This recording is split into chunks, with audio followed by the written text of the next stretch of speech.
सबको जय मसीह की। खुदावन में आपकी और आपके घराने की सलामती हो। बहुत दिनों के बाद फिर आपके सामने ऑनलाइन, और आज के माहौल को देखते हुए, आज के समय को देखते हुए, आज के वचन के द्वारा हम परमेश्वर की हज़ूरी में आ रहे हैं, क्योंकि जहाँ पर ख़ासकर उन लोगों के लिए ये मैसेज की जो कहते हैं कि प्रभु यीशु मसीह जो मर गया, जो खुद मर गया, क्रूस पर चढ़ाया गया, उसने अपने आप को क्यों नहीं बचा लिया।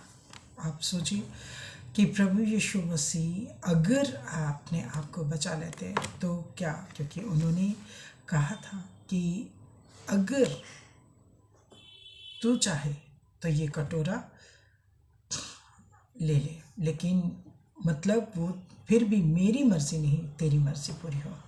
वो पिता की मर्ज़ी को पूरा करने आए थे, अपनी मर्ज़ी को पूरा करने नहीं आए थे। वो भेजे इसलिए गए थे कि वो क्रूस पर चढ़ाए जाएं, हमारे पापों श्रापों को अपने कांधे पर लें और क्रूस पर चढ़ाए जाएं, और तीसरे दिन जी उठे और फिर आसमान पर हो गए, और क्या है, फिर से आने वाले हैं। तो इसका कोई वो नहीं। अब आज जो मेन बात है कि आप लोग कह रहे हो, ख़ासकर मैं नाम लेती हूँ अमृतपाल जी का, क्योंकि अमृतपाल जी आप प्रभु यीशु मसीह के बारे में कह रहे हो, तो आपने बाइबल का अध्ययन नहीं किया।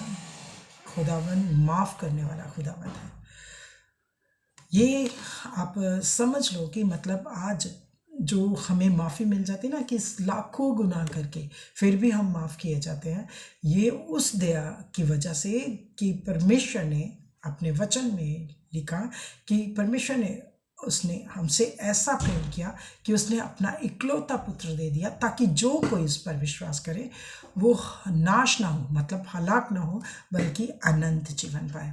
अब प्रभु यीशु मसीह अगर नहीं होते तो हम हलाक होते, हम नाश हो जाते।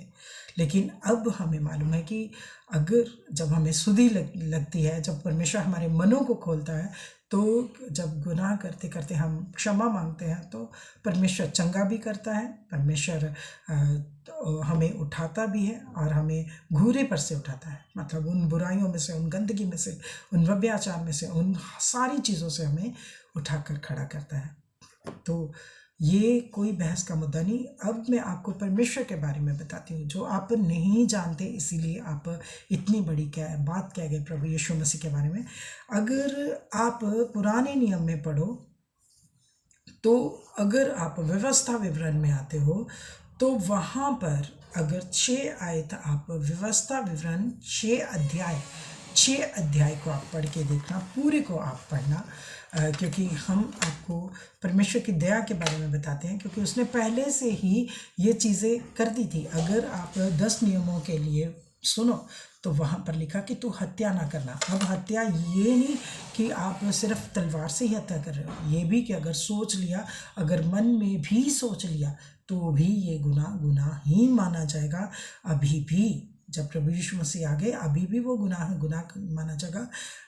हमें अपने मन की सोचों पर भी कंट्रोल करना चाहिए। और आप तो हमेशा कहते हो कि हमें सिर देना चाहिए, सिर देना नहीं, अब सिर क्या करने हैं, अब लोगों को बचाने का समय है कि वो परमेश्वर के निकट आए और वो बचे। तो वहाँ पर तो ये कहा गया कि तू हत्या ना करना।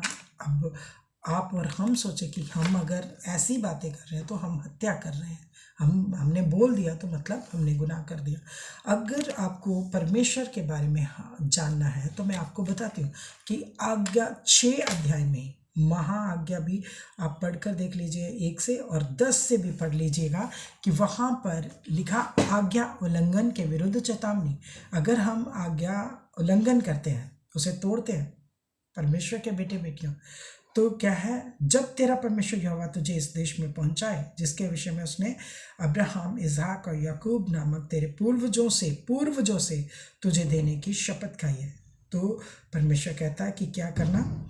और जब वह तुझको बड़े बड़े और अच्छे नगर जो तूने नहीं बनाए, कुछ भी हमने नहीं बनाया, सब परमेश्वर का बना हुआ, ये बात अपने माइंड में सच में हमें डालनी पड़ेगी कि परमेश्वर ने हमें उन गुनाहों के बावजूद भी, जो हम गलतियाँ गुनाह करते रहते हैं, बुराई करते रहते हैं, पाप करते रहते हैं, झूठ बोलते हैं, तो भी परमेश्वर हमें क्षमा करता है। तो उसने चेतावनी भी दी थी। परमेश्वर पहले कैसा था कि अगर आप बाइबल पढ़ो तो वहाँ पर मूसा के द्वारा जो व्यवस्था परमेश्वर ने दी थी वो थी कि अगर कोई गुनाह करता पकड़ा जाए तो उसे पत्थर मार मार के मार दिया जाए।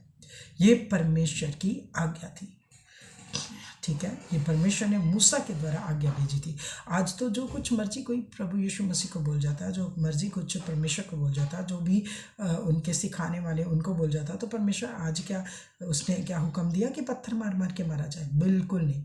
आज तो हम सोच भी नहीं सकते। कहा है तू हत्या ना करना, मतलब सोचने के द्वारा भी हत्या ना करना। तो अब देखो कि परमेश्वर हम सबके गुनाहों को माफ़ कर रहा, सबके गुनाहों को माफ़ कर रहा, चाहे वो प्रभु यीशु मसीह के अगेंस्ट बोल रहा, चाहे वो परमेश्वर के अगेंस्ट बोल रहा।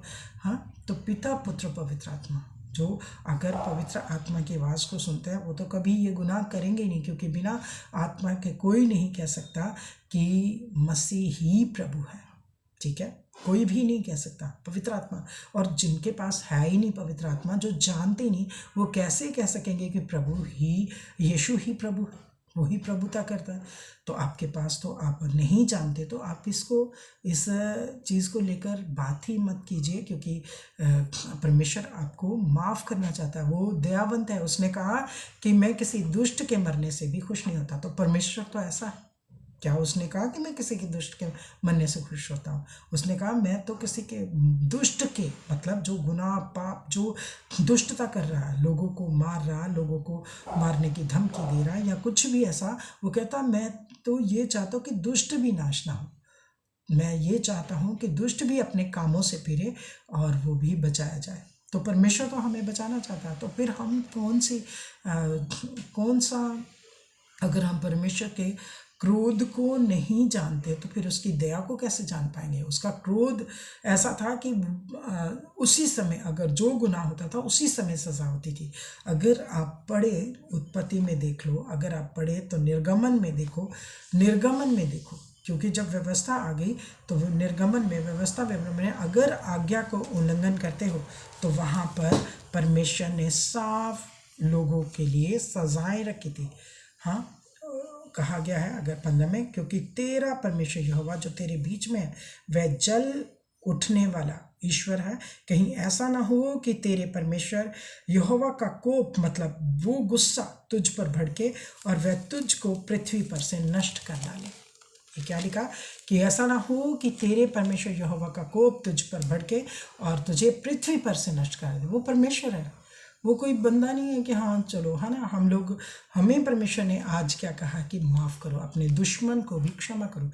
इसलिए मसीही, आप देखते हो, जानते हो कि मसीही बिल्कुल कूल रहते हैं। उनको, वो आपको भाई कहकर पुकारेंगे, वो आपको समझाएंगे, क्योंकि प्रभु यीशु मसीह ने ये करना सिखाया है हमें। क्योंकि वो क्रूस पर जब थे तब भी उन्होंने यही कहा था कि हे पिता इन्हें क्षमा कर, क्योंकि ये नहीं जानते कि ये क्या कर रहे हैं। और हम भी आपके लिए यही प्रार्थना करते हैं कि ये परमेश्वर इन्हें क्षमा कर, कि ये नहीं जानते कि ये क्या कर रहे हैं, क्योंकि आपने अभी तक बाइबल पढ़ी नहीं, स्टडी नहीं की।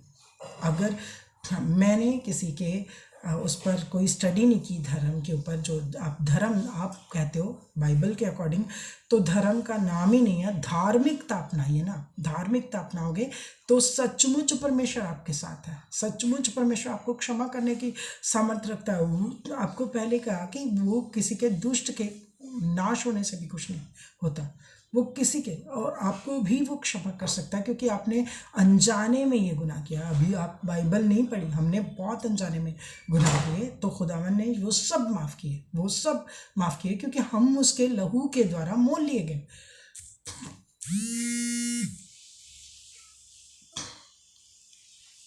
हालेलुया, हम उसके